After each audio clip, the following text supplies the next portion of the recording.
Hi students, welcome to Mohan study circle. నేను మీ Mohan sir, faculty physical science. ఒకసారి subscribe చేసుకోకపోతే ఇంకను ప్లీజ్ సబ్స్క్రైబ్ మై ఛానల్ అన్న. లైక్ కూడా చేయండి. ఒకసారి చూడండి, ఈ క్వశ్చన్ కూడా రైల్వేలో పడింది, రాయలేదు కానీ ఈ క్వశ్చన్ కూడా ఆర్ఆర్బీలో పడిన previous question, group D question అన్న.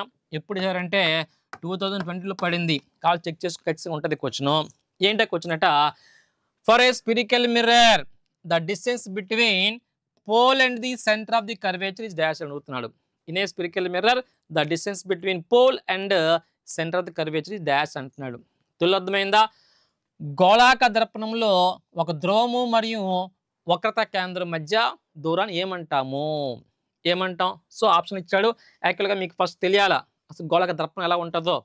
గోళాక దర్పణం అంటే ఒక గోళం అంతే, దానికి పెయింట్ వేయాలా, ముందుకు వేసుకోవచ్చు, వెనక్కి వేసుకోవచ్చు. ఒకవేళ బయట పెయింట్ వేసామనుకో దీన్ని ఏమంటాము పుటాకర్ దర్పణము, దీన్ని కాన్కేవ్ మిర్రర్ అంటాం. లోపల వేసామనుకో పెయింట్, దాన్ని ఏమంటామంట కాన్వెక్స్ మిర్రర్ అంటాము, దాన్ని కుంభాక దర్పణం అంటాం. ఏదో ఒకటి, ఇది ఒక గోళాక దర్పణం.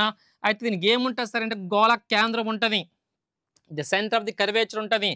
ఇక్కడ ఉండే బిందువుని ఏమంటాం సార్ అంటే పోల్ అంటాం. అడిగానన్నా, పోల్ అంటే ధ్రువము, ఇది సెంటర్ అంటే సెంటర్ ఆఫ్ ది కర్వేచరు.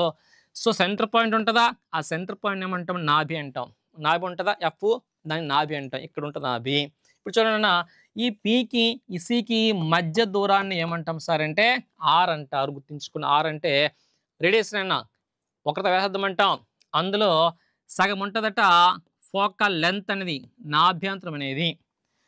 ఎఫ్కి సికి మధ్య దూరాన్ని ఏమంటాం స్మాల్ ఎఫ్, ఎఫ్పికి మధ్య దూరాన్ని స్మాల్ ఎఫ్ అంటాం. ఆర్ ఈక్వల్ టు ఏమవుతుంది సార్ అంటే 2f అవుతుంది, గుర్తుంచుకోండి.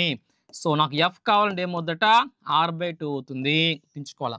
ఇప్పుడు అడిగిన క్వశ్చన్ ఏంటంట, ధ్రువము మరియు వక్రత కేంద్రం అన్నాడు. ఇది ధ్రువము, వక్రత కేంద్రం ఏమంటాం ఆరే అంటాం. ఆరు దేనికి సమానం ఉంటుంది 2fకి. 2f అంటే ఏంటి, ఎఫ్సికి డబుల్ ఉంటుంది, ఎఫ్పికి డబుల్ ఉంటుంది, గుర్తుంచుకోండి. It is a twice distance between pole and F చెప్పాలి. పోల్ అండ్ ఎఫ్ అన్నా ఈ పీకి ఎఫ్కి మధ్య ఎలా ఉంటుందో డబుల్ అని చెప్పాలి. ఇవన్నీ చూసుకోండి. ఈక్వల్ టు ద ఫోకల్ ఎంత, రాంగ్ నైనా. Half of the radius of the కర్వేచరా, రాంగ్ కదా. Equal to the distance between C and F అంటున్నాడు. Equal to the distance between C and F, ఇది కాదు కదా, దీనికి డబుల్ ఉంటుందని చెప్పాలి తప్పించి కనుక రాంగ్ చెప్తున్నారు. ఆన్సర్ అనేది ఏమవుదట, ఆన్సర్ ఏ పెట్టాలి. Okay, thank you for watching.